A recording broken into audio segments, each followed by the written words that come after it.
Stepney's visit to Sir Topham Hatt's railway was coming to an end. "We shall miss you," said Sir Topham Hatt. Then he turned his attention to all the other engines. "My railway is very busy, and I'm pleased with you, but you need help. A diesel is all that's available. Please do your best to avoid any disturbances." "What does that mean?" whispered Duck. "That means this diesel is difficult," snapped James. And he was.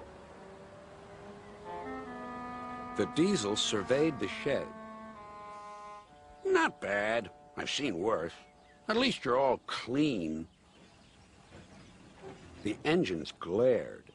"It's not your fault, but Sir Topham Hatt should scrap you and get engines like me. A fill of oil, a touch on the starter, and I'm off. No bother, no waiting.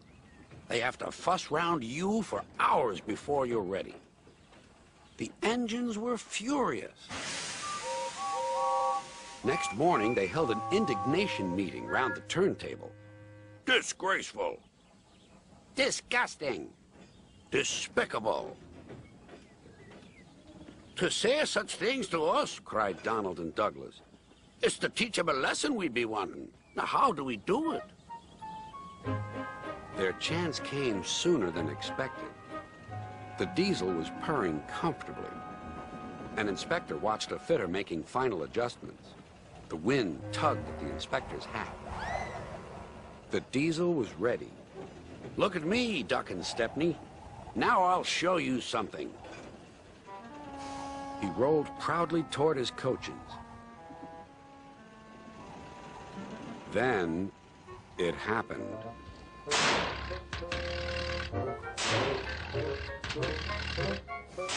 Shaking and spluttering, the diesel stopped. Meanwhile, the inspector was looking for his hat.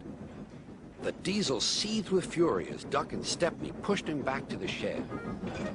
"My hat!" exclaimed the inspector. "You sucked it through your air intake." "Bother your hat.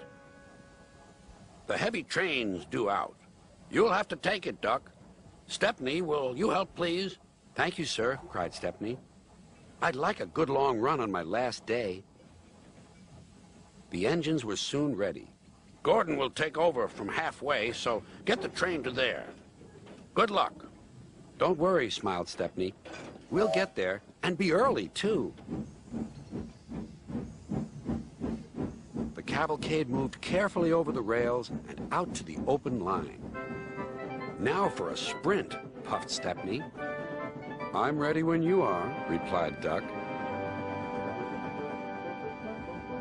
Soon they were whizzing through Edward Station. And next they charged at Gordon's Hill beyond.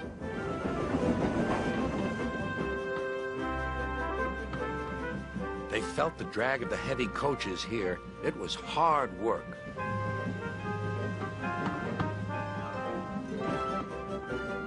At last they were running smoothly along the line toward the big station.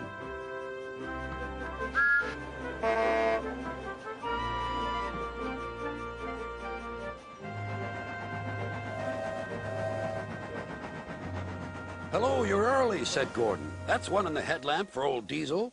James says he's sick as boiler sludge and sulking in the shed. "Serves him right for saying we're out of date." And Gordon chortled away.